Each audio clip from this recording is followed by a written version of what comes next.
ihsan. Ya Allah.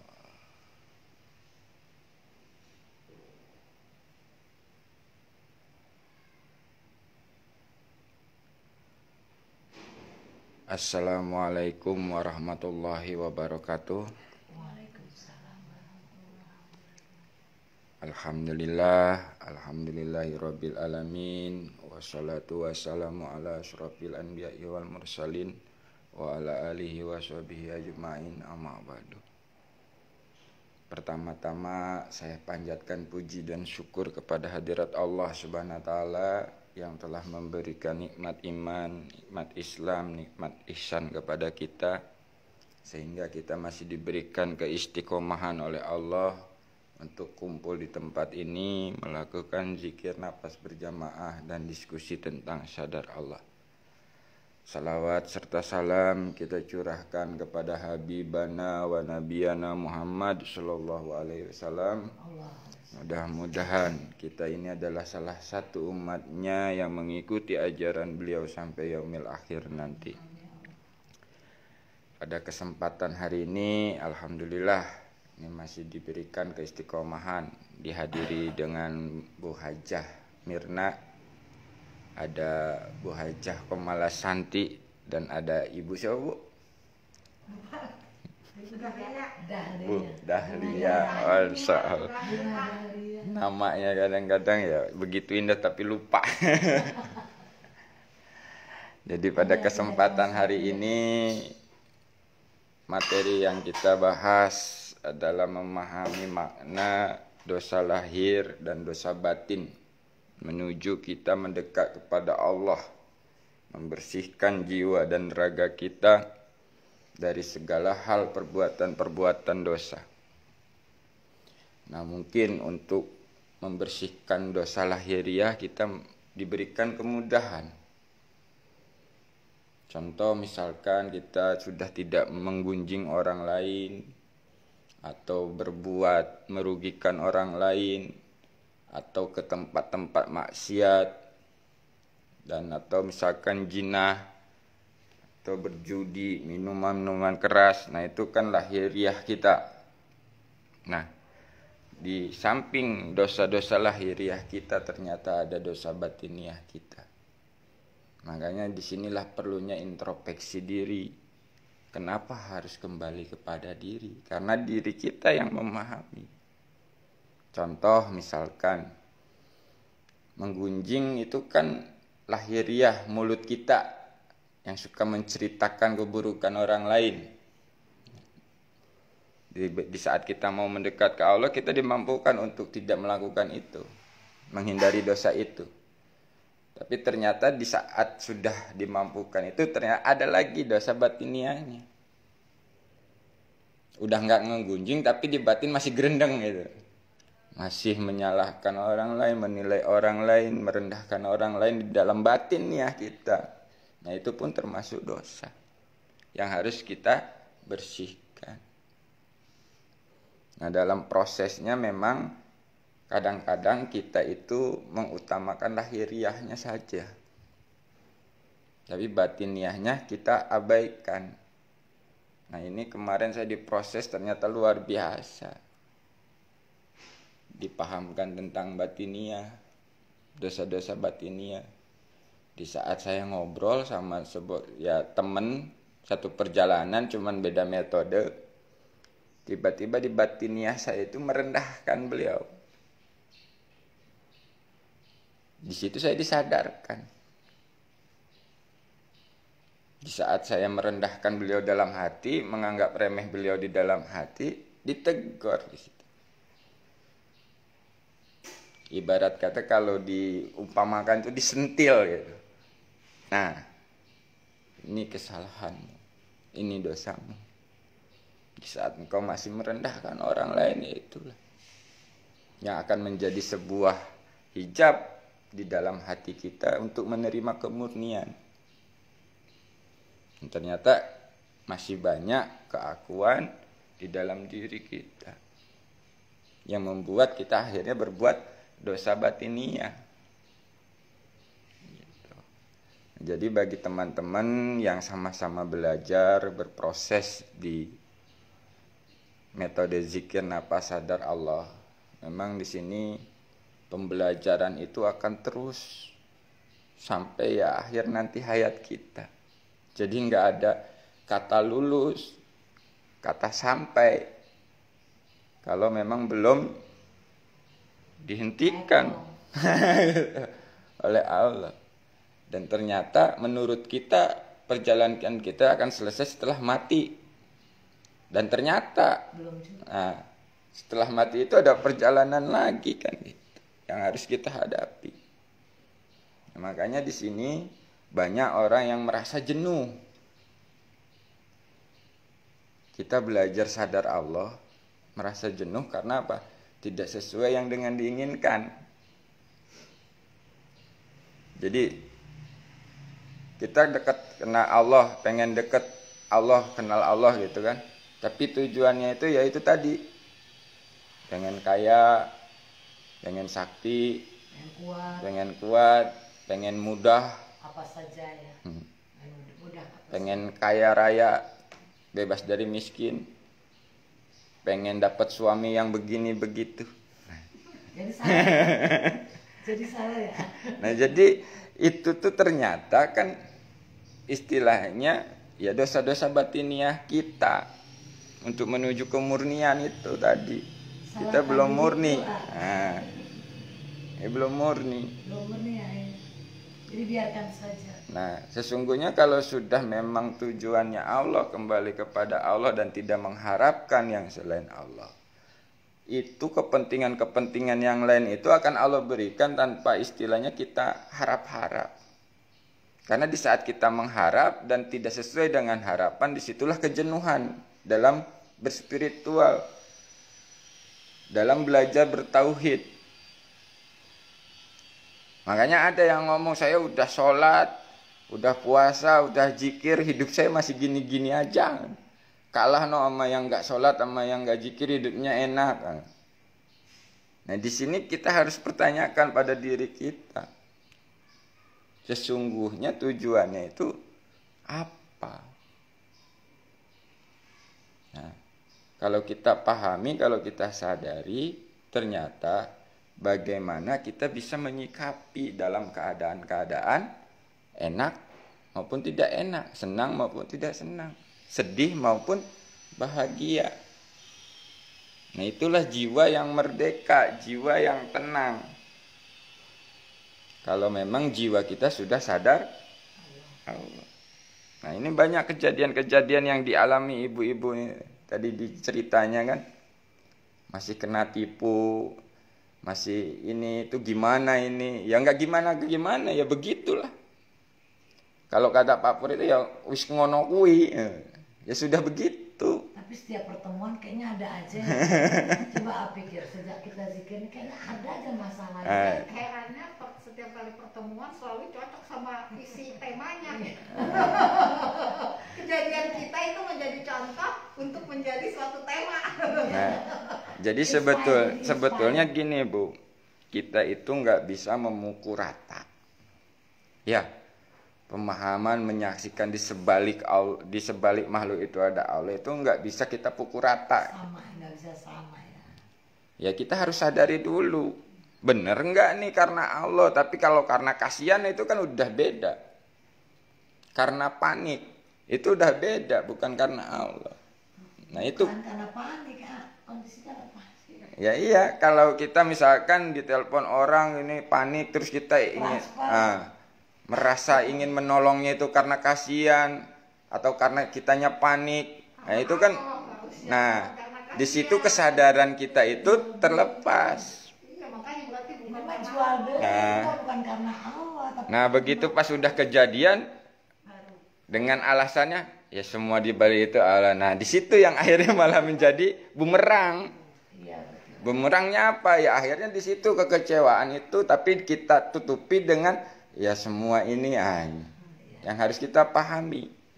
Pembelajaran. Nah, sebetulnya memang kejadian ini Allah kasih agar kita lebih paham. Mana yang murni, mana yang tercampur.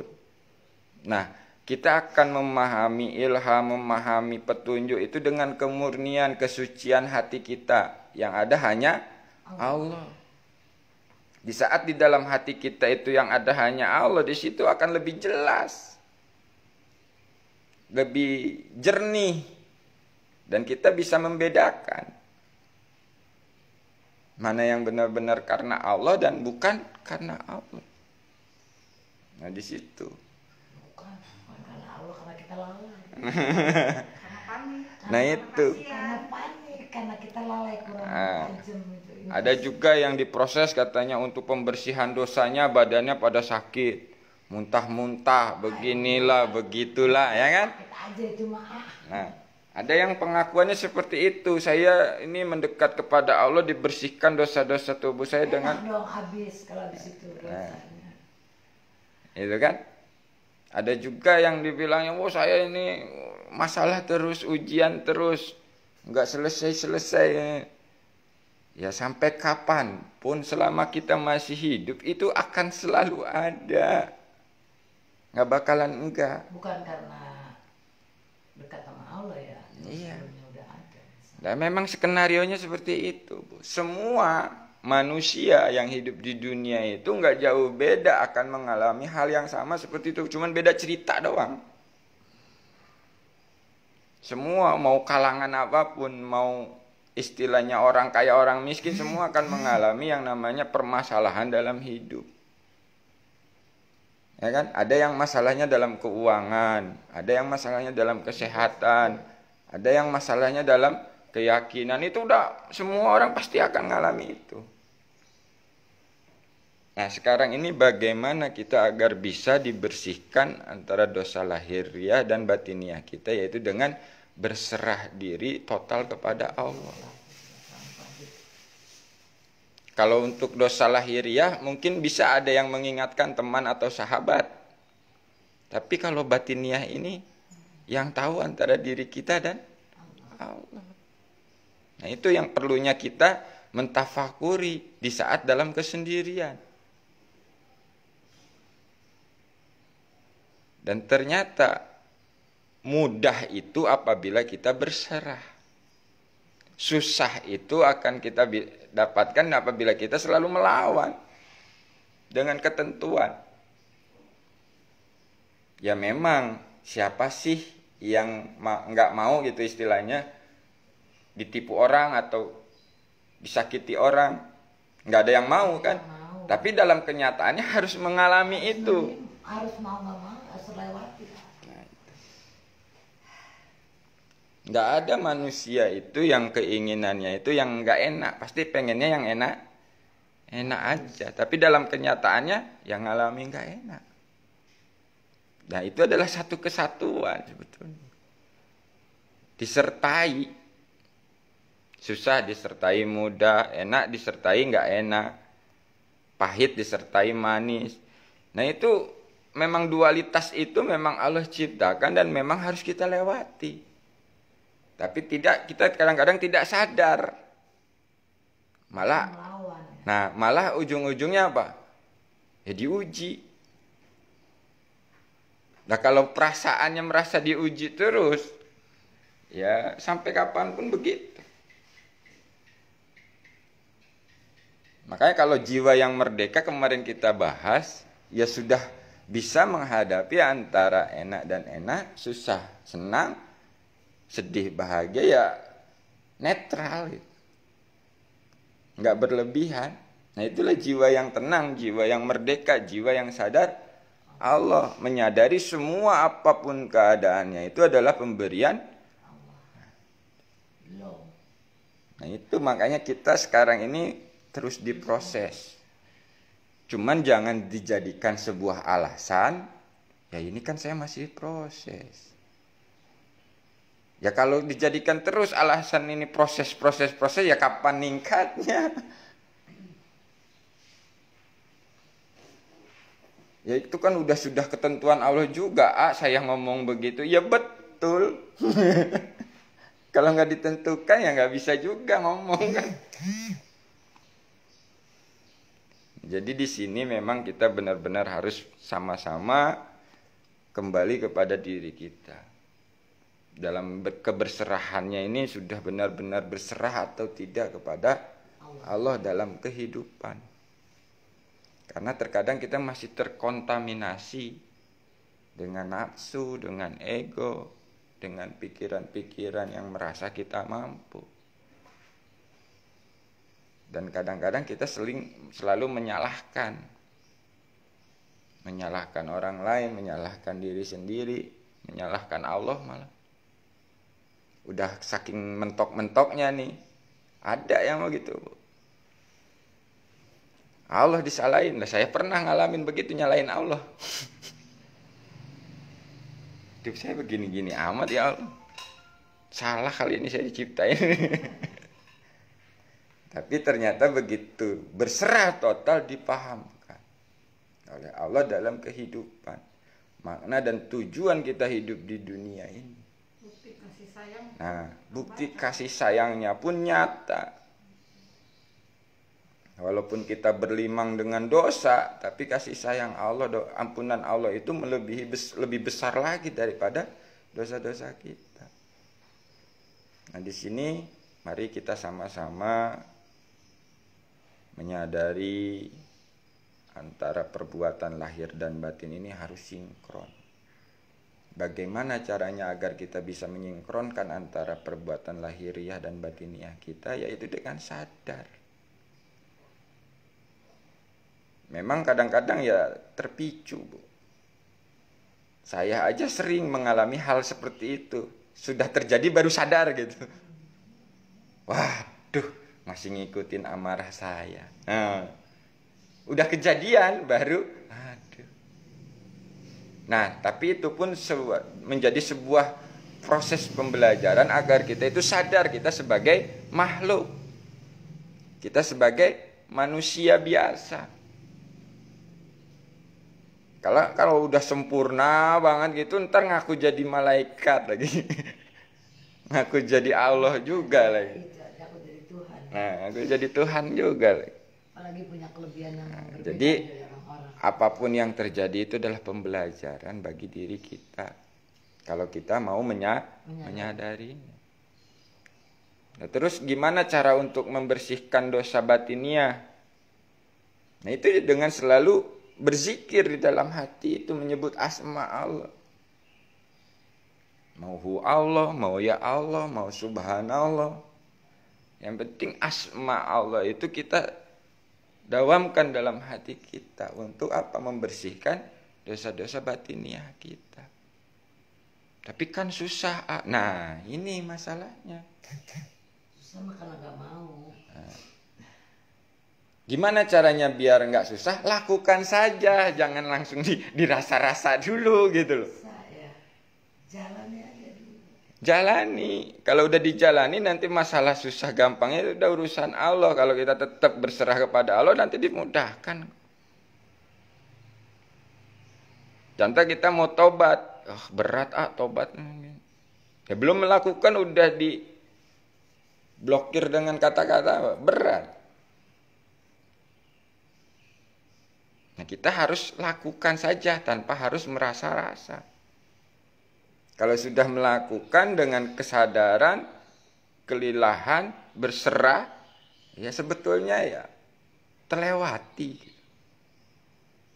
Contoh menjalankan amanah keistiqomahan kayak gini ya berat, Bu. Kalau dirasa-rasa mah. Apalagi kalau nggak ada yang datang. Udah pikirannya, udah perasaannya udah ngoceh kemana-mana udah. Wahyu. Ya. Nggak datang ya. Capek-capek masak. Ya udah sekarang mah. Kalau saya masak itu berarti memang saya disuruh masak. Nah.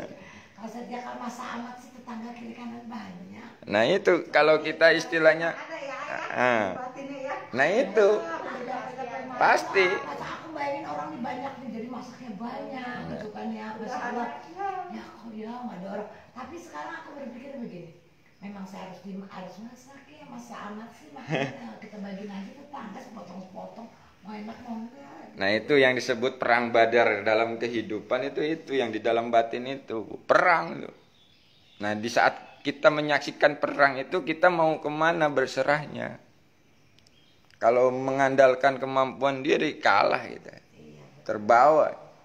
Dan saya bisa masak sendirian di Balitan itu juga karena dimampukan Allah. Nah, kalau udah larinya ke Allah, otomatis di situ tidak ada lagi yang Cuma namanya segini banyak sendirian. kekecewaan. Kalau bukan karena Allah mana mungkin, kan dadak semua ini. Ya iya, contoh kayak gini lah, kita pengen DN istiqomah karena pengen banyak jamaah, karena pengen banyak teman, karena pengen. Nah, itu ternyata belum murni.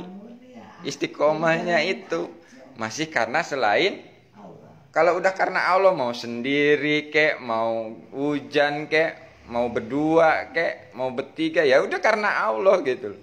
Jadi wis no comment no complain, udah jalani saja. Jadi masih diucapin kan? Nah itu. Misalnya gini, aku mau ini nih, ada bisnis nih, ini karena Allah nih. Nah, gitu. Nggak apa-apa, awal-awal memang begitu. Saya pun sama, Bu. Pengen nerapnya semua karena Allah itu diucapin dulu awalnya. Jadi niatin dari depan. Iya, saya mandi karenamu ya Allah, saya sarapan karenamu. Di hati tuh saya terapkan gitu. Walaupun mungkin kita Diucapkan dulu gitu. belum tahu itu Nah. sebenarnya bukan karena Seperti Allah. apa ya? Seperti apa? Ya kadang-kadang kan kita mengatasnamakan Allah untuk memuaskan nafsu diri pun banyak. Misalkan contoh, Contoh yang mau diipu juga karena ini nah, karena Allah. itu. Saya nipu karena Allah, saya berzinah karena Allah, saya berjudi karena Allah. Saya menikahimu karena Allah. Wah, Nah, itu maksudnya.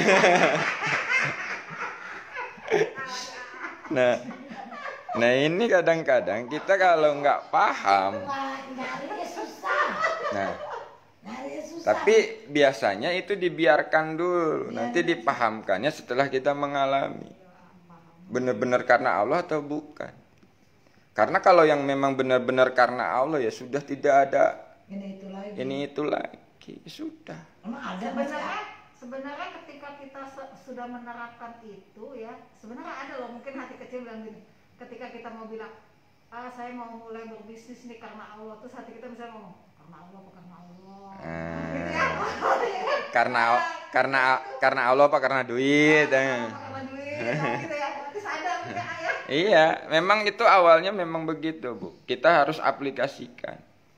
Nanti kalau sudah aktif kesadaran, nah kata-kata itu yang tadi yang kita ucapkan tadi itu yang awalnya kita ucapkan sudah tidak diucapkan tapi langsung menyadari. Nimbangnya sendiri akhirnya pada akhirnya. Nimbangnya sendiri benar gak kata Allah? Karena Allah benar gak?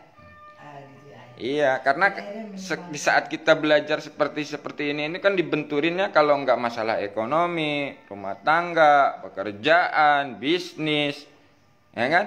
Sedangkan dalam keilmuannya di saat kita mengenal Allah harus meninggalkan dunia, harus begini, nah itu yang akhirnya jadi benturan. Dia habis-habisin gitu ya. Antara lahir dan batin ini nggak sinkron. Nah di situ yang akhirnya banyak yang kekecewaan, banyak yang akhirnya gila, nggak sadarkan diri, ngoceh sendiri di jalanan, ambil begini-begini. Nah itu karena tidak kesinkronan, tapi kita pun tidak menyalahkan hal-hal itu. Itulah semua itu juga Allah yang kita saksikan. Iya, kita menyaksikan hal-hal seperti itu. Nah, bagaimana agar kita tidak seperti itu? Ya inilah kita memang harus benar-benar berserah diri total kepada.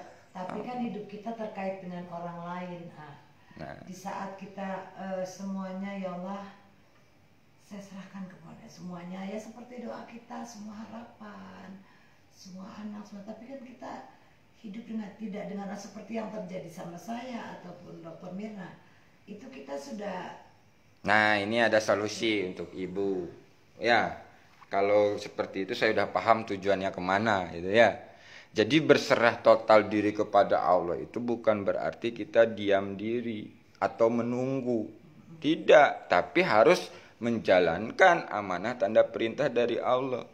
Tapi dengan kesadaran jiwanya berserah total. Ini kita serahkan semua permasalahannya ke Allah. Ya Allah, saya butuh suami yang begini. Ya kan? Udah diceritain nih. Ya kan? Kita serahkan nih. Ngomongnya ngejatuh jempol tiga sih. Ya enggak ini Bu, saya ini. Ya, nyerah. Nah, ini udah diserahkan nih. Udah diserahkan. Ya kan? Ini udah diserahkan nih. Udah kita serahkan ke Allah nih. Nah, di saat menjalankan amanah tanda perintahnya itu dengan full kesadaran berserah diri kepada Allah. Sehingga kita akan paham amanah tanda perintahnya itu. Misalkan contoh, amanahnya ya diri ini tandanya udah lama nih menyendiri kan gitu. Perintahnya kan menikah. Nah, tapi dalam penuh kepasrahan. Jadi enggak sembarangan. Enggak tertipu dengan penampilan, jabatan, kayak segala macam. Nah, tapi dengan kepasrahan total itu kita berjalan. Kita buka hati kita kepada orang-orang yang memang mau masuk. Tapi dengan kepasrahan kita akan dipahamkan. Gitu loh. Tidak akan ada kekecewaan nantinya. Wajah milih sih. Nah. Tuh, semua orang ngomongnya gitu. Ya kalau milih itu memang manusiawi. Nah sekarang kita ini mau belajar dengan secara logika. Nah gitu. Mau secara logika atau mau secara berserah tadi. Kalau pakai secara logika otomatis kan kita yang butuhkan itu ya seperti ini, seperti ini, seperti ini. Nah, rentetannya banyak. Sampai ya nunggu itu nggak dapat-dapat ya akhirnya kecewa juga. Beda kalau kita dengan berserah tidak sesuai dengan rentetan itu tapi yang terbaik. Nah gitu yang Allah berikan. Amin. Karena apa? Bisa jadi yang sesuai dengan rentetan itu malah tidak bahagia juga. Kita ya. Gitu. Yang kita butuhkan. Nah itu loh Bu. Maknanya kita berserah total. Allah akan memberikan yang kita butuhkan ya. Tapi masih banyak klasifikasinya. Nah, jadi contoh misalkan dalam penyakit misalkan. Berserah total kepada Allah itu bukan nggak berobat Bu. Ya, serahkan ya. Ini diterima penyakitnya, ya kan? Lalu kita serahkan kembali. Karena yang memberi penyakit Allah, yang bisa menyembuhkan Allah. Serahkan. Amanah perintahnya itu dijalankan. Kita ke dokter, tapi dengan kesadarannya bukan mengharapkan sembuh dari dokter, gitu loh. Ini yang perlu kita pahami. Akhirnya Allah juga. Nah, kita ke dokternya ini menjalankan perintah dari Allah. Karena apa? Amanahnya tubuh, tandanya sakit, perintahnya ke dokter. Nah, nanti setelah dari dokter dikasih obat, itu jangan mengharap sembuh dari obat. Tetap ini berserah kepada Allah. Kita minum obat ini menjalankan perintah dari Allah. Amanahnya tubuh, tandanya sakit, perintahnya minum obat. Nah, ini perintah. Jadi jangan jadikan tujuan. Nah, kalau itu semuanya kita udah jalani, otomatis itulah kekuasaan Allah. Terkadang amanah tanda perintahnya dijalani, sembuhnya itu enggak dari apa yang kita lakukan. Contoh misalkan yang pernah saya alami, flu berat Bu. Flu berat, badan meriang, panas dingin, mampet, susah napas, ya kan? Ini saya pakai konsep, bukan pakai kesadaran, pakai konsep ATP.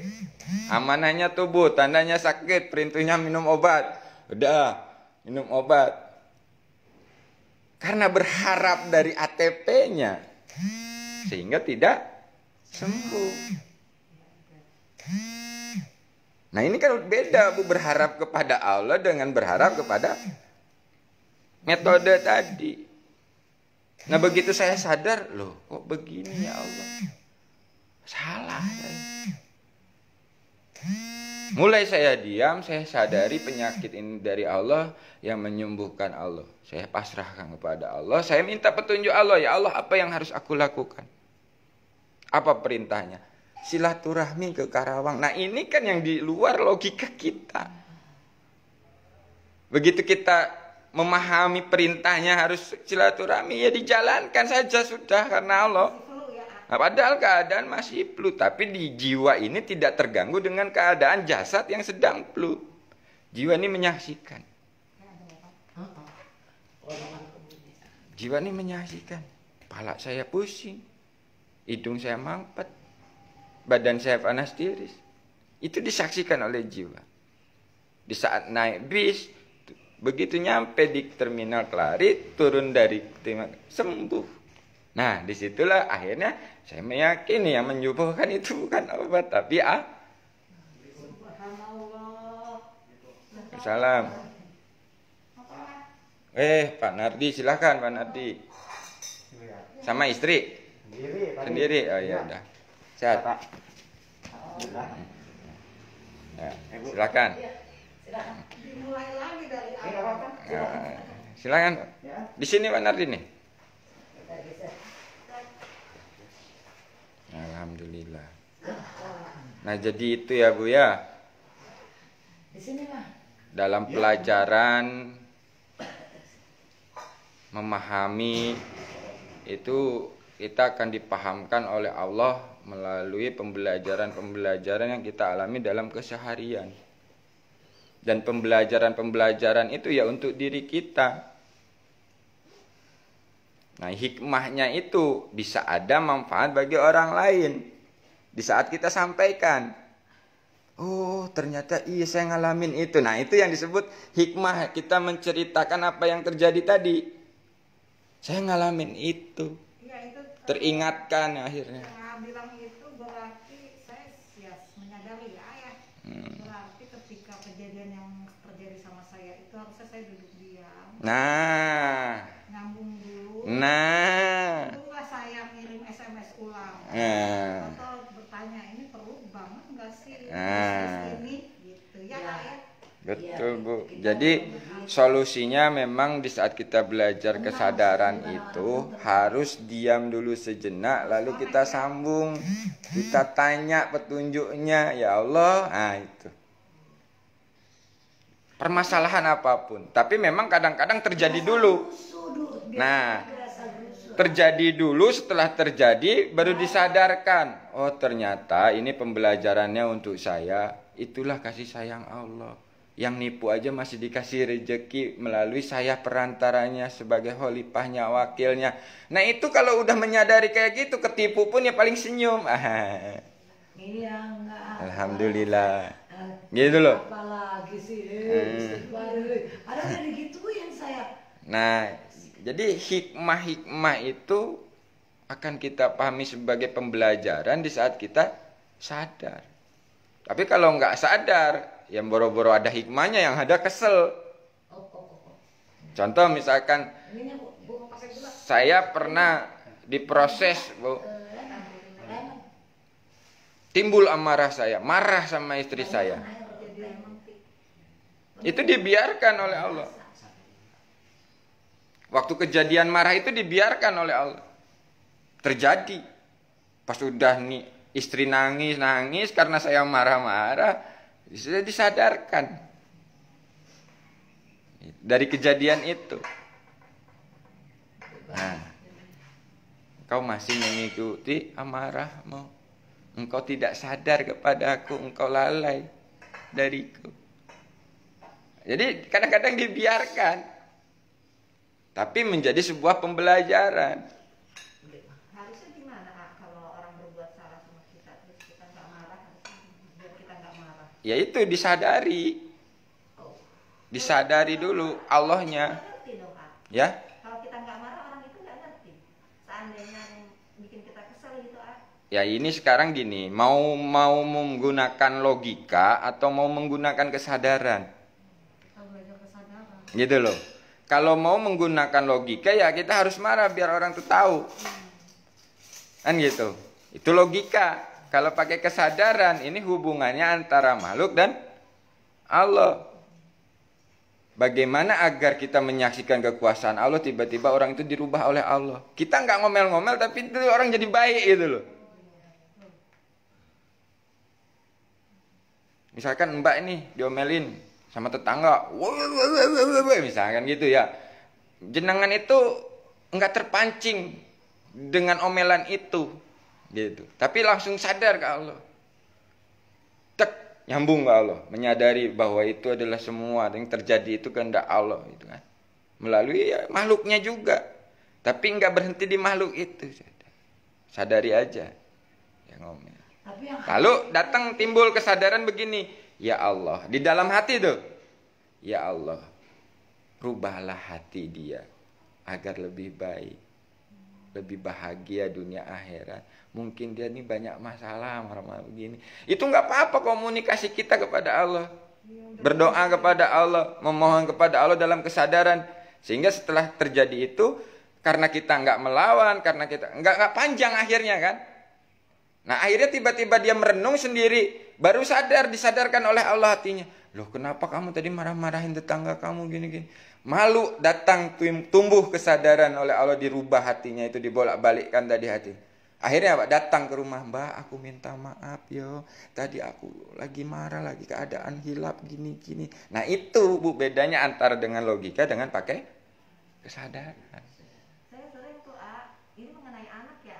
Kadang anak cowok mana pulangnya jam misalnya jam 8, pulangnya jam 10, jam 11 misalnya sebenarnya udah sadar Allah nggak boleh marah, nggak boleh marah. Tapi pas ngeliat mukanya itu kalau nggak diomelin kebakaran ngerti nih anak gitu kan, akhirnya marah lagi. Nah itu adalah sebuah proses untuk jenengan, untuk ibu memahami tentang keyakinan tadi. Sudah benar-benar belum sadar Allahnya. Nah kalau masih begitu kan belum benar-benar sadar, itu cuman hanya dipaksa untuk sadar tadi. Masih pikiran. Nah masih di pikiran, belum kesadaran. Yang dijalanin pikirannya kan, akhirnya saya marahin aja gitu. Nah. Kalau kita nggak ungkapin tuh orang nggak ngerti. Kalau sananya ya itu makanya pakai itu antara bedanya pakai logika dengan kesadaran. Walaupun ini anak nggak dikasih. Jadi gini loh Bu bedanya. Misalkan ini Ibu udah ngasih tahu ke anak, nah jangan pulang malam-malam gini kan gitu. Ternyata dia pulang malam mulu, setiap hari pulang malam mulu. Terus ibu ego itu kan timbul sebagai seorang ibu. Ini anak kurang ajar ya, kalau dibiarin didiemin gini malah nggak ngerti-ngerti. Diomelin akhirnya wow. Tetap begitu. Tambah kesel ini. Nah ternyata di sinilah pembelajarannya. Kalau kita masih pakai ego sebagai orang tua, ya itulah hasilnya.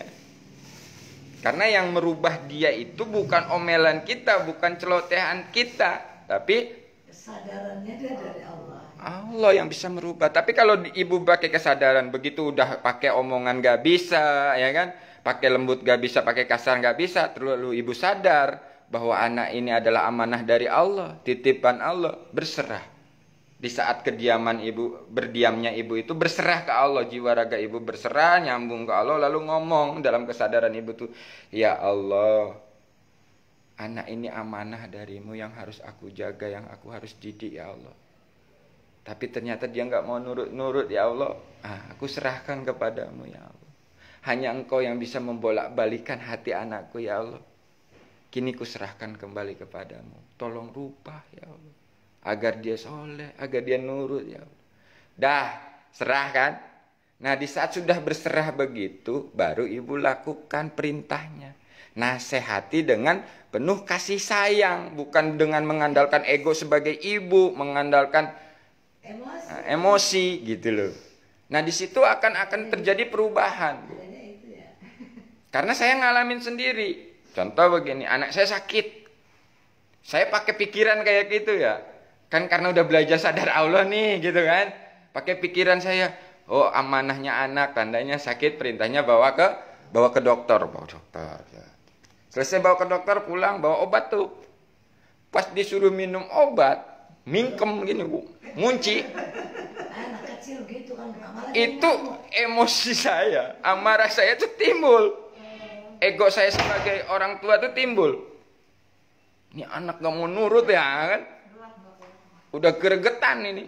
Tadinya itu dalam pikiran saya pengen saya pegang mulutnya, saya giniin. Oh, saya gituin gitu. Dalam pikiran saya, dalam yang mau saya lakukan tadi, tapi disadarkan. Nah ini. Begitu saya disadarkan, astagfirullahaladzim ya Allah. Amanah ini darimu ya Allah. Anak ini amanah darimu yang harus aku jaga gitu loh. Begitu saya sadari itu, lalu saya berserah diri total kepada Allah. Di dalam kesadaran saya ngomong, ya Allah, yang bisa membolak-balikan hati anakku yang Engkau, ya Allah. Tolong berikan kemudahan anakku ini untuk minum obat, ya Allah.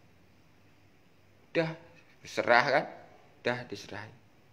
Udah, saya tenangkan diri, lalu saya ngomong bukan sebagai ego, sebagai bapak. Tapi saya tanam kesadaran kasih sayang Tuhan, kasih sayang Allah kepada hambanya. Saya ngomong, nak, kamu kan anak pinter, minum obat ya. Bu, langsung ya. Di situ baru saya, Allahu Akbar. Kalau sobat saya nurutin pikiran atau nafsu saya tadi, saya pegang, saya giniin, pasti kan menyakiti ya. Nangisnya kejer itu pasti, gitu loh. Ternyata malah jadi ngodoin obat. Nah, trauma. Tapi alhamdulillah sekarang begitu saya udah disadarkan tentang itu oleh Allah. Jadi kalau anak pinter, anak sayang, anak empah yang cantik, minum obat ya biar cepat sembuh. Bismillah, bismillah. Gitu. Jadi nggak pakai ego lagi, tapi kasih sayang. Begitupun sama istri, saya awalnya perang mulu. Berdakwah nih, godaannya perang. Sehari baru di rumah, nggak ada. Aduh. Kapan ada waktunya? Itu kan. Nah, di situ. Tapi dengan ucapan saya, dengan perilaku saya nggak sanggup untuk memahamkan. Saya berserah kepada Allah. Saya totalitaskan kepada Allah. Ya Allah, aku ini hanya menjalankan perintahmu, dan istri itu amanah darimu yang harus aku jaga, yang harus aku didik, dan berikanlah dia pemahaman tentang sebagai perempuan yang melintir aja ya paham rasanya seperti itu gitu. Itu begitu sudah diserahkan, Bu, 2 bulan kemudian tanpa ada saya ngomong, saya ngomel, dia nyeramain saya malah. Bener juga kata gini. Nah, tuh makanya harus sadar Allah kamunya, bener-bener sadar Allahnya. Di setengah-setengah, loh ngapa jadi saya diomelin? Tuh. Nah di situ saya menyaksikan, oh iya, mau balikan hatinya Allah. Mau kesar apa kita untuk merubahnya, nggak bisa. Anak saya sulit banget sholat. Kalau ibu sudah mau benar-benar memahami, menyelami tentang kesadaran, tentang lahir dan batin, agar sinkronnya itu berserahnya memang harus total. Makanya kenapa ada level 1, 2, 3, 4 itu kita akan paham duduknya kesadaran kita itu di mana. Kalau sudah dipahamkan oleh Allah, itu sebenarnya tinggal klik aja, Bu. Dudukan aja kesadaran kita di sibgoh misalnya. Nah kalau udah kesadaran jiwanya kita dudukan di sibgoh, begitu menjalankannya itu udah bukan pengakuan tapi penyaksian. Kita hanya menyaksikan. Penyakit yang segitu hebatnya, yang vonis dokter, tapi ternyata kata Allah enggak, sembuh.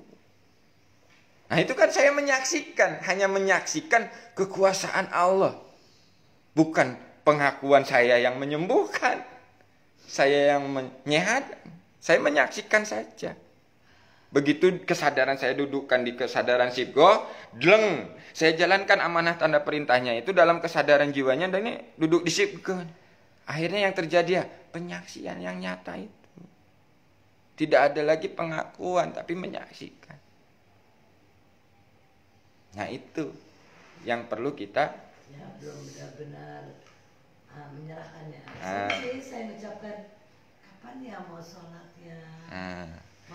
Ya karena gitu, Bu. Kalau kita masih menggunakan ego sebagai orang tua atau sebagai ya istilahnya ya yang harus dihormati, atau menggunakan amarah kita, ini kan yang benar, aku ini ngajarin yang benar ini, bukan yang salah. Oh ini tapi pakai otot gitu loh, pakai amarah gitu. Nah, karena udah dewasa kita, gitu. Soalnya dia sendiri sudah bilang masalah privasi kita kecuali aku minta kita ini ya masing-masing. Gitu. Nah apalagi kalau ibu sekarang sudah mulai memahami tentang kesadaran, jadi manfaat kesadaran ini banyak, Bu.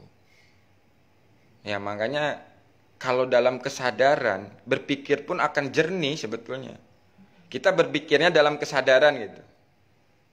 Paham nggak maksud saya berpikir dalam kesadaran? Iya. Nah, kita berpikir tapi jiwanya dalam kesadaran menyadari Allah gitu. Itu akan jernih. Ya seperti kemarin walaupun itu bukan masalah Allah. Hah? Astagfirullahaladzim. Ya kok begini ya? Ya Allah. Begini. Nah, jadi inti dari utamanya kita mempelajari apapun itu metodenya. Cuman kembalinya apa Bu? Menerima, mensyukuri, meyakini dan menjalani, udah itu. Kalau kita belajar apapun metodenya, mau dari kejawen, mau dari apapun itu, tapi kalau tidak mau menerima, tidak mau mensyukuri, tidak mau menjalani dalam kehidupan, ya wis ngono-ngono toh, puyeng jadinya, capek, pencarian terus, berontak terus. Ya sekarang gini Bu, kalau dalam ucapan, dalam pikiran kita udah menyadari Allah dekat, lebih dekat dari urat leher, urat nadi. Dalam aplikasi masih kelimpungan, nyari-nyari ke selain Allah. Wah, semua sini. Nah kalau memang sudah benar-benar sadar total menyadari Allah yang dekat, kan berarti udah langsung ngomong ke Allah tuh gitu. Ya Allah, bimbing aku, tunjukkan aku apa yang harus aku lakukan ya Allah. Kan nggak ngerti, aku ya belum ngelakuin udah dibilang nggak ngerti. Nah ini yang jadi masalah. Lakukan saja dulu, nanti juga dipahamkan. Ya aku kan belum bersih, aku kan masih banyak dosa. Nah itulah alasan-alasan yang akhirnya kita tidak mau melakukan. Kalau masih banyak alasan nggak mau melakukan, ya sampai kapan? Jadi kalau dikasih tahu, ya itulah sami'na wa ta'nanya. Kalau kita memahami dalam istilahnya berguru ke mursyid gitu. Sami'na wa ta'nanya, apa yang disampaikan guru ini kita lakukan dulu gitu loh. Nah sudah dilakukan, nanti kita pun akan paham. Oh ini maksudnya. Nah sekarang kita dikasih tahu nih sama guru, sama mursyid, misalnya nama pembimbing. Ini lakukan ini. Belum melakukan, pertanyaannya udah banyak. Pak nanti kalau terjadi ini bagaimana Pak? Kalau belum melakukan, ini udah banyak yang. Nanti kalau sensasinya saya ke alam gaib, nanti kalau saya pas zikir dipegang sama jin, udah belum melakukan itu Bu. Pegang lagi aja kalau pegang jin. Jadi itulah permasalahan dalam diri kita yang harus kita sadari dalam kita belajar tentang ketuhanan. Lebih baik sedikit kita memahami, tapi kita lakukan, kita aplikasikan. Di situ akan maknanya luar biasa kok. Makna innalillahi wa inna ilaihi rojiun kalau diaplikasikan itu indah hidup ini.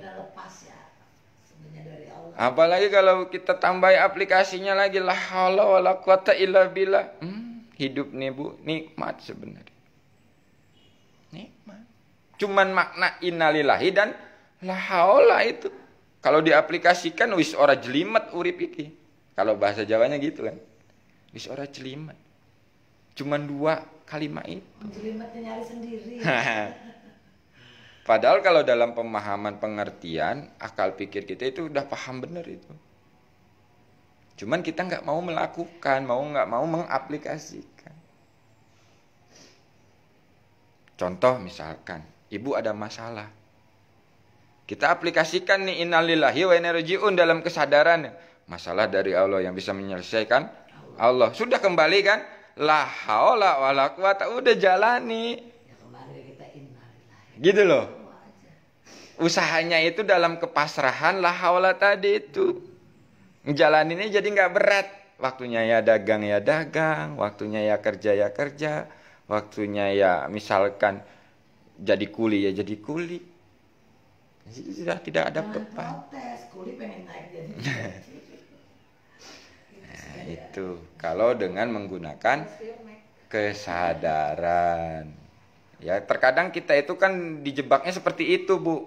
Misalkan contoh begini, ibu belajar sadar Allah terus jualan Primek, booming nih, sukses nih ibu dari Primek. Nah itu mulai dipisikin tuh kan, kata gue juga apa Primek ini. Akhirnya bukan Allah lagi yang disebut-sebut. Oh, gara-gara Primek. Jadi bisnisnya itu yang kita agungkan. Dan ini terjadi banyak kepada para salik. Termasuk diri saya sendiri pun mengalami hal seperti itu.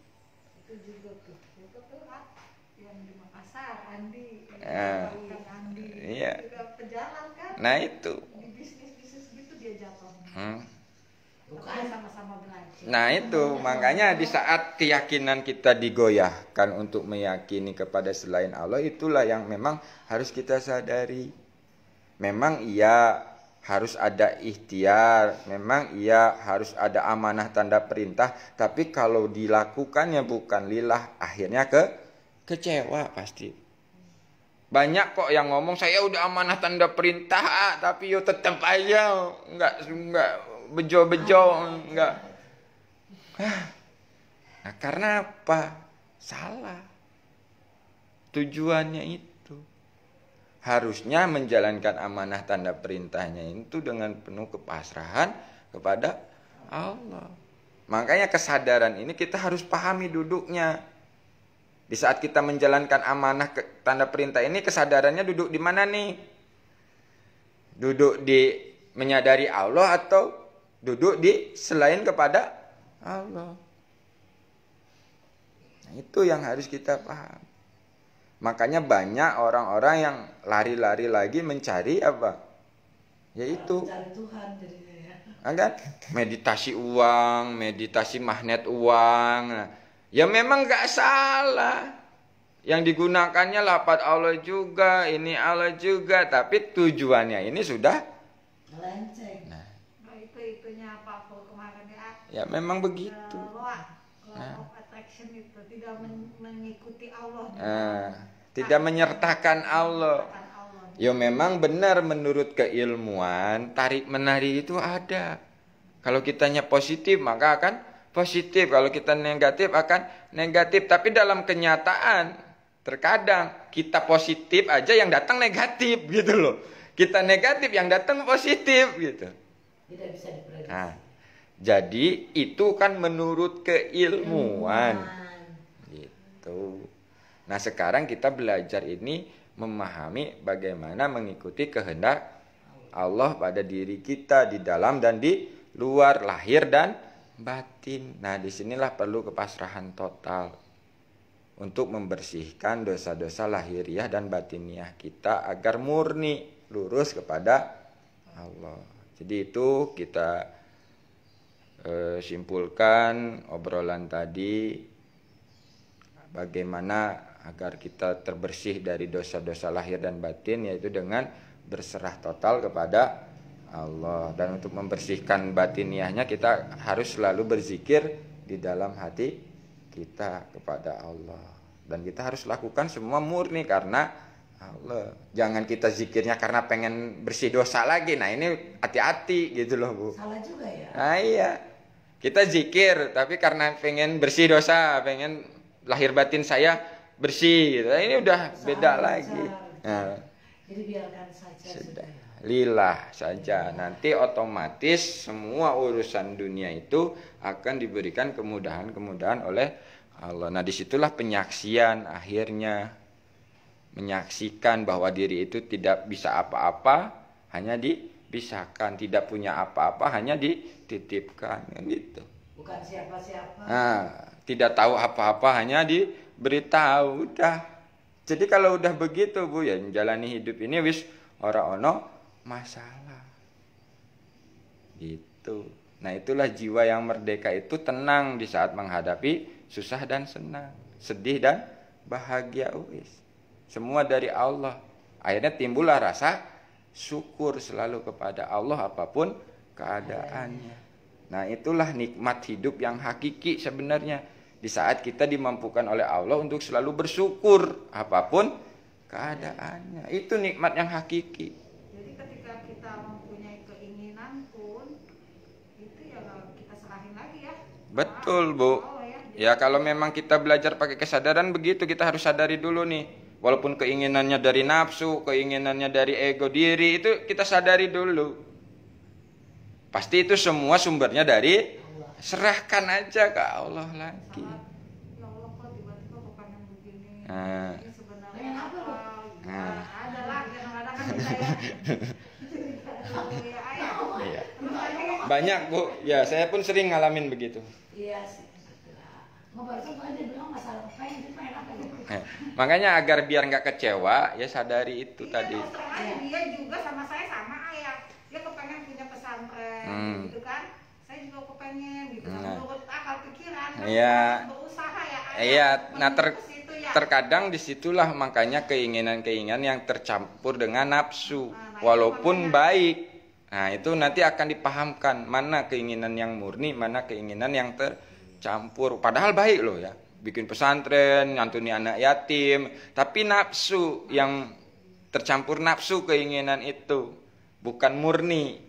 Tapi kalau nanti di saat diberikan keinginan murni dari Allah nih, tek, itu cepet terjadi. Dan kita akan bisa memahami, akhirnya jiwa kita memahami mana yang tercampur, mana yang murni. Nah itulah perlu kita terus latih dalam kesadaran. Nah itu sebetulnya manfaat belajar kita kesadaran itu yaitu jiwa kita itu agar paham dengan ketentuan atau kehendak-kehendak yang Allah inginkan. Jadi diantaranya ada nafsu ya. Iya. Ada mimpi, termasuk mimpi juga kan, segala sesuatu kadang dimulai dari mimpi. Iya. Tapi serahkan kembali, serahkan ke Allah. Iya betul. Kita harus tahu tujuannya. Kalau kita ngomonginnya secara syariat, secara keilmuan, yaitu kan dengan metode-metode, dengan keilmuan-keilmuannya memang banyak ya Bu ya. Kita misalkan dengan afirmasi, dengan mencatat 1000 keinginan, impian, segala macam agar tercipta. Ya memang kalau secara keilmuannya ya seperti itu. Tapi kalau memang benar ilmu itu yang membuat itu seperti itu, nah kan gitu yang jadi pertanyaan. Berarti ya udah nggak usah ada yang lain. Paham nggak maksud saya? Misalkan gini, ada metode magnet uang, meditasi magnet uang, berserah ke Allah, terima energinya agar semua energi alam semesta ini masuk ke dalam tubuh sehingga jadi diri ini menarik uang-uang itu datang kepada saya, gitu misalkan gitu ya. Itu dalam meditasi itu istilahnya Resonet masuk. Ah. Alam semesta. Disebutnya apa sih itu? Sugestinya. Sugestinya seperti itu. Nah, kalau benar-benar itu yang merubah, itu yang bisa membuat ibu jadi berhasil atau kaya di dunia ini, ya udah nggak perlu ada lagi perusahaan. Ibu gitu aja udah kan. Pasti semua orang melakukan itu aja. Tapi nyatanya kan tidak semua yang melakukan itu semua sama-sama berhasil. Nah disitulah yang harus kita sadari. Gitu loh.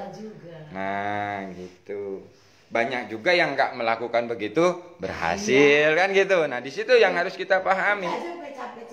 Nah cuman kita gunakan logika akal pikiran kita yang sehat sehingga kita bisa memahami. Oh iya gitu loh. Sehingga tidak terpaku dengan apa yang dilihat. Tapi tetap menyadari Allah. Itulah sehingga apa? Menjalani kehidupannya ini sesuai dengan skenario yang memang Allah berikan. Ibu jadi dokter, jadilah dokter yang sadar Allah. Ibu jadi ibu rumah tangga yang sadar Allah. Ibu jadi pedagang, jadilah pedagang yang sadar Allah. Gitu. Nah itu kan sesuai dengan perannya. Jadi nggak mengharapkan peran orang lain. Toh waktunya nanti Allah sudah tentukan. Walaupun ibu cuman hanya ibu rumah tangga, kaya. Tapi jalannya ya terserah Allah, nggak usah ikut mikir. Nah itu sebenarnya. Entah nggak tahu kenapa misalkan tiba-tiba Bu Dahlia dijodohkan dengan pengusaha kaya yang, nah kan itulah cara-cara Allah yang memang di luar nalar pikir kita gitu loh. Yang minta siapa? Nah itu ini kan perumpamaan contoh, tapi walaupun memang dikabulkan ya alhamdulillah kan gitu.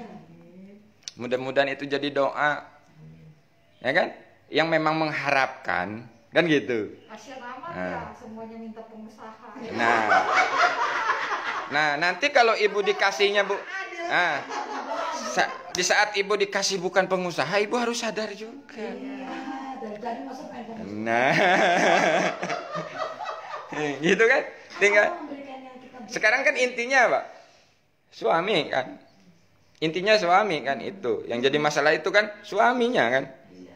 Oh, aku mah nggak masalah pekerjaannya ini. Pas begitu udah suami, masalah pekerjaannya. Masalah finansialnya. Gimana sih, Bu? Kita tahu apa? Anak iya makanya. Si Dani diam aja. Katanya dia nggak perlu, katanya tiba-tiba Kayak iya banget nggak sengaja. Ya, jadi gitu ya, Bu ya. Mari kita sama-sama menyiapkan diri untuk melakukan latihan zikir nafas berjamaah.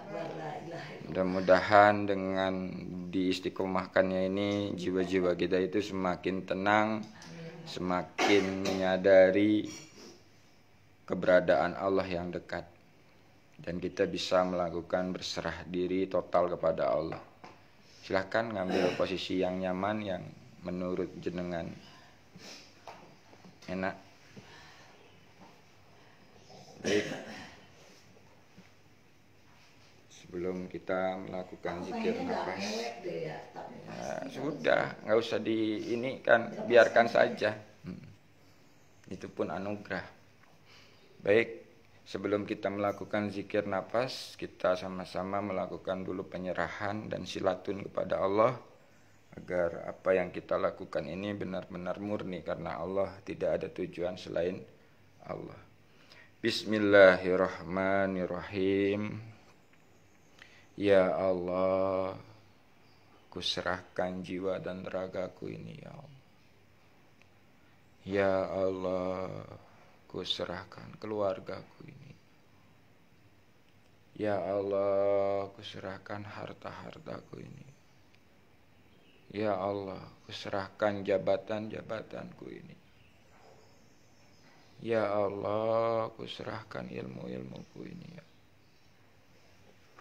Ya Allah, kuserahkan guru-guruku ini ya Allah.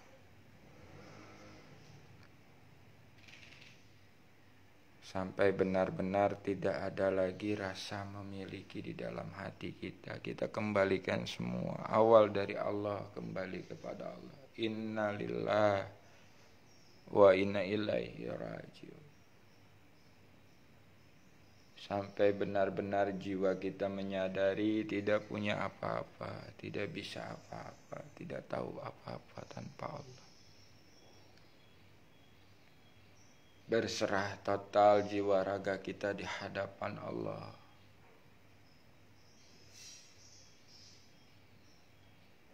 Setelah benar-benar tidak ada lagi rasa memiliki di dalam hati, kita panggil asmanya, kita panggil namanya dengan penuh rasa kerinduan, dengan penuh rasa butuh. Ya Allah,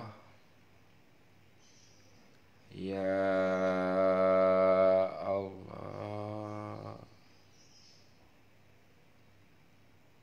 Ya Allah, Ya Allah. Bimbing jiwa raga kami ya Allah, kembali kepadamu ya Allah. Bimbing jiwa raga kami ya Allah, untuk menyaksikan keberadaanmu yang dekat ya Allah. Ya Allah, Ya Allah.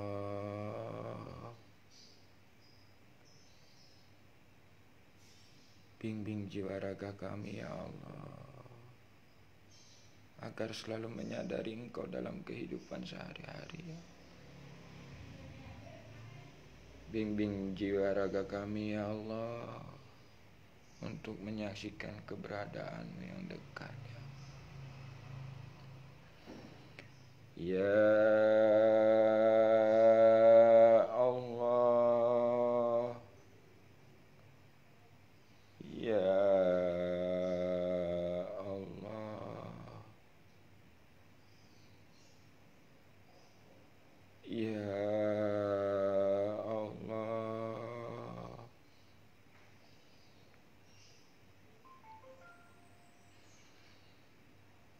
kita sama-sama istighfar di hadapan Allah, minta ampun di hadapan Allah. Astagfirullahaladzim. Astagfirullahaladzim. Astagfirullahaladzim. Asyhadu an la ilaha illallah wa asyhadu anna Muhammadar Rasulullah. Allahumma sholli ala Sayyidina Muhammad wa ala ali Sayyidina Muhammad. Ya Allah, bimbinglah jiwa raga kami untuk selalu berzikir, bersyukur, dan beribadah yang baik dan benar kepadamu ya Allah. La haula wa la quwata illa billah. Matikan jasad kita, pasrah total di hadapan Allah. Sadari napas yang keluar masuk melalui hidung. Sadari pikiran kita. Sadari perasaan kita. Sadari tubuh kita.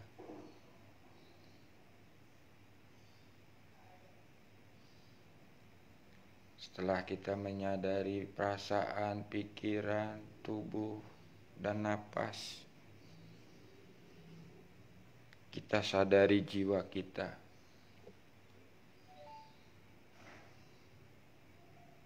Jiwalah yang menyaksikan napas, jiwalah yang menyaksikan pikiran, jiwalah yang menyaksikan perasaan, jiwalah yang menyaksikan jasad. Setelah kita menyadari jiwa kita, kita luaskan kesadaran jiwa kita ini menyadari ruangan yang ada di sini. Sekali lagi saya ingatkan, menyadari itu bukan membayangkan. Menyadari itu meyakini keberadaannya. Kita sadari ruangan ini. Kita sadari semua yang ada di ruangan ini.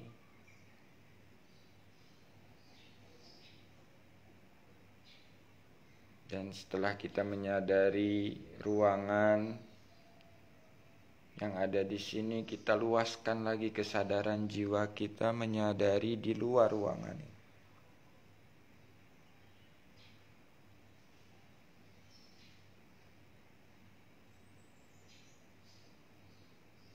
Setelah kesadaran jiwa kita meluas keluar ruangan ini, kita luaskan lagi kesadaran jiwa kita menyadari langit, menyadari bintang-bintang, menyadari galaksi-galaksi.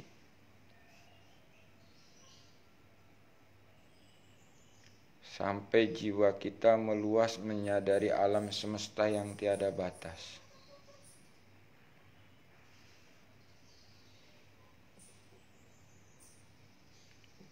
Di saat kesadaran jiwa kita sudah meluas menyadari alam semesta yang tiada batas, kita luaskan kesadaran kita lagi menyadari Allah di sebalik alam semesta. Setelah kesadaran jiwanya menyadari Allah di sebalik alam semesta, baru kita berzikir kepada Allah menggunakan hati kita dengan mengikuti napas yang keluar masuk melalui hidung kita. Jiwanya, kesadaran jiwanya duduk menyadari Allah di sebalik alam semesta. Hatinya berzikir kepada Allah mengikuti napas yang keluar masuk. Napas masuk hu, napas keluar Allah. Napas masuk hu, napas keluar Allah. Hu, Allah. Dengan kesadaran jiwanya menyadari Allah di sebalik alam semesta. Allahnya yang mana? Laisa kamislihi syai'un. Dudukkan kesadarannya itu menyadari Allah, hatinya tetap berzikir kepada Allah. Allah. Allah.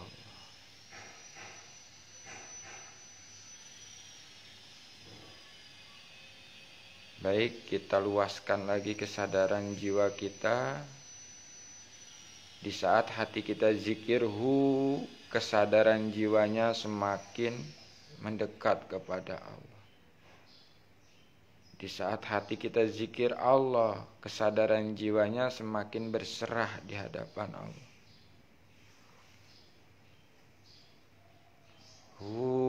Mendekat, Allah berserah terus. Di saat hati ini zikir, kesadarannya mendekat. Di saat hati ini zikir Allah, kesadarannya berserah, mendekat dan berserah di hadapan Allah.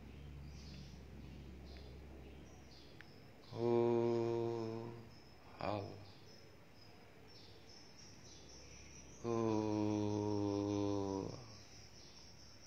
Nah, di saat berserah itulah kita serahkan semuanya kepada Allah sampai tidak ada apa-apa lagi.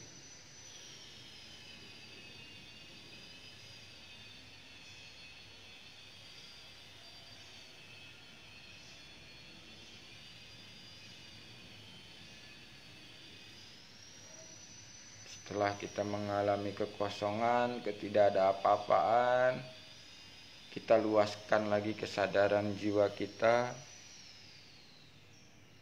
Di saat hati ini zikir, kesadarannya menyadari yang ada hanya Allah.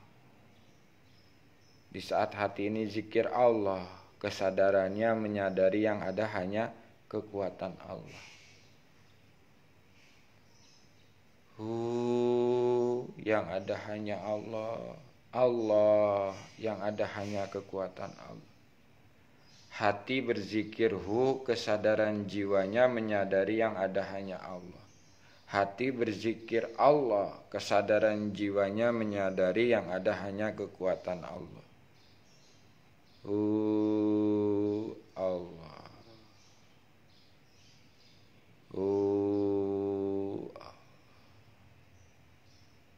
Sampai benar-benar jiwa kita menyadari yang ada hanya Allah dan kekuatan Allah.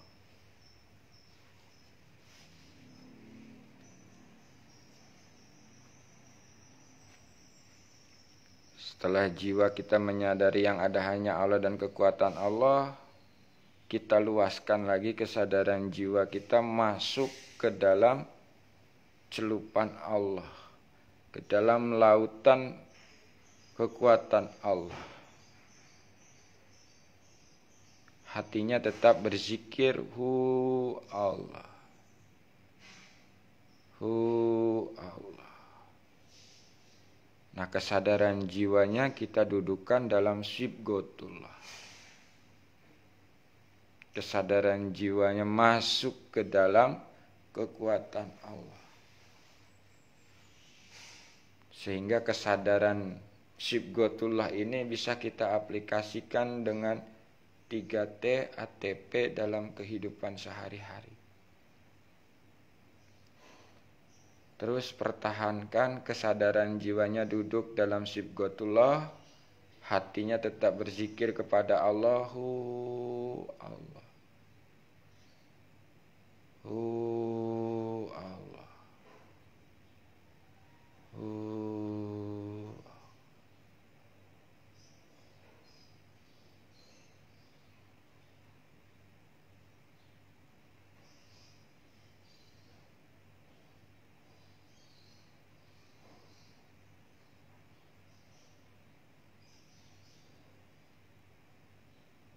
Baik, pertahankan terus kesadaran jiwanya dalam kondisi sibghatullah dengan hatinya tetap berzikir kepada Allah.